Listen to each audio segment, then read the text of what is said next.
Sejam bem-vindos e bem-vindas a mais uma roda de saberes. Hoje iremos discutir o tema A linguagem corporal, educação através dos sentidos. Agradecemos a presença de todos os estudantes e professores do curso de Pedagogia da Univale e todos os professores e estudantes da Escola Chico Mendes e a todos aqui presentes. Convidamos o professor Valdicélio Martins para começar a tecer a nossa conversa. Olá. Antes da gente começar a tecer essa conversa, gostaria de apresentar o livro de um dos autores que iremos abordar hoje, que tem a organização do Alisson Carvalho, que é o livro Brincares, da editora UFMG. E para a gente começar, de fato, a gente vai ouvir um trecho de um estudo de caso que tem nesse livro. Meu nome é Giovana.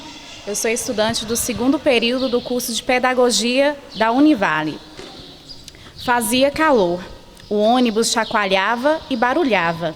Uns amigos e eu voltávamos de um passeio no parque de Xochimilco, na cidade do México. Nossas mãos estavam abarrotadas de brinquedos que compramos nas pequenas lojas de artesanato. Éramos curiosos e pesquisadores do brinquedo. Comigo também estava um cavalinho de pau. No ônibus, à minha frente, do lado direito, uma criança, miúda e morena, no colo da mãe, me espiava fortuitamente com um olhar sério.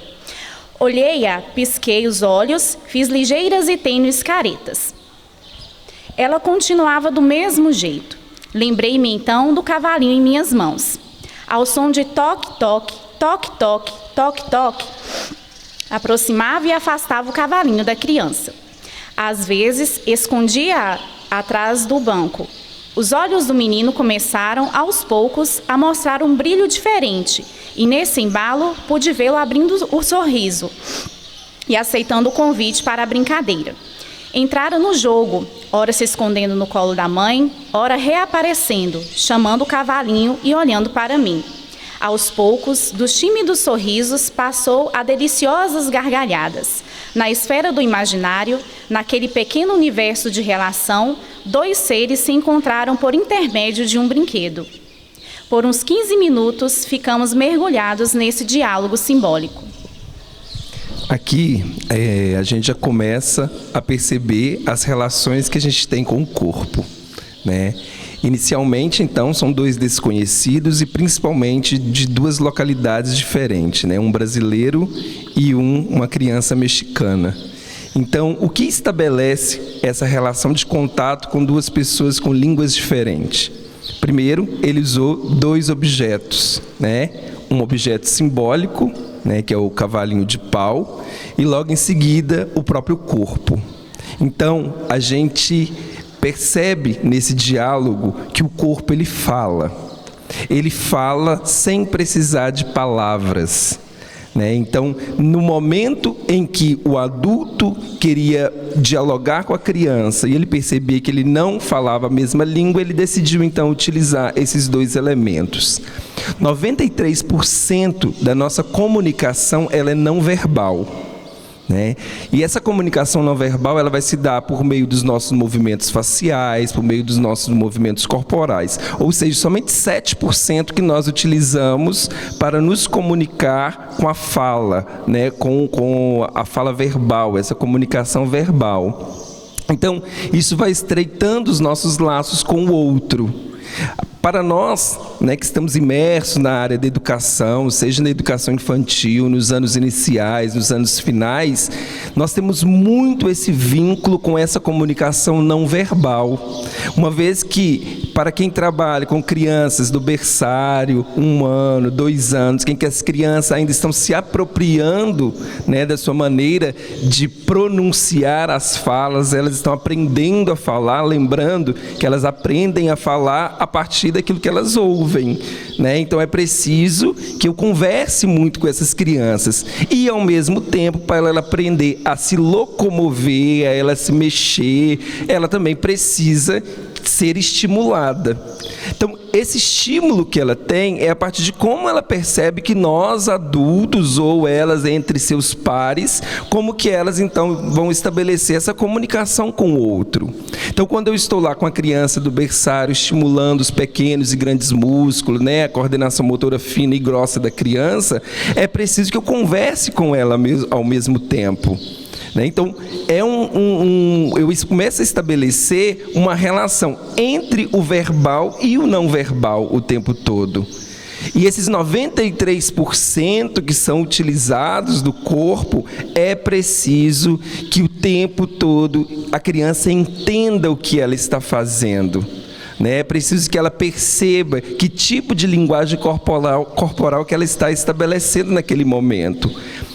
Muitas vezes a criança, ela chora, e a gente fica assim, meu Deus, por que essa criança está chorando? A escola não é o único território que ela tem outros em casa, na rua.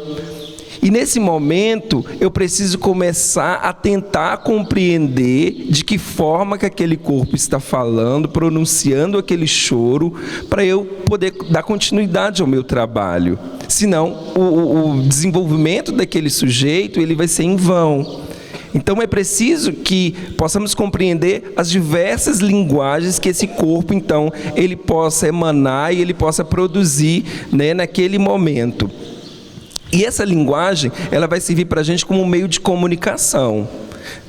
É o termo mais simples que a gente tem. Se a gente perguntasse para as pessoas o que é linguagem, as pessoas vão, a maioria vão nos dizer que ela é comunicação. E esse é o primeiro momento que a gente tem. Se ela é comunicação, é porque ela precisa de pelo menos 2 sujeitos, um locutor e um interlocutor. Então, aquele que fala, seja com o corpo ou com a voz, e aquele que vai compreender. Ou não compreender também.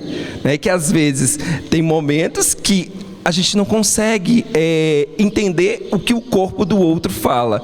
Você entende o que o corpo do outro quer dizer a partir do momento que você estabelece contatos com aquele corpo. A criança, por exemplo, quanto mais contato você tem diário com ela, você vai conhecendo até os momentos que fala assim, dessa vez ela está só brincando comigo. Dessa vez ela está fazendo gracinha. Aí quando a criança chora, porque o choro da criança é a expressão de algo dela, que nem sempre é só sentimentos. Às vezes ela está expressando realmente um elo de comunicação com você. Então, ela chorou. Aí você fala assim, não, pode ficar tranquilo, ali não tem nada, não aconteceu nada que vai ser doloroso para ela, porque geralmente o choro a gente sempre liga à dor, mas também tem os choros de felicidade, Fica tão feliz que a gente começa a chorar de felicidade. Mas no caso da criança, ela aprende, com esse mundo que está à volta dela, que se ela chorar, ela vai ganhar alguma coisa.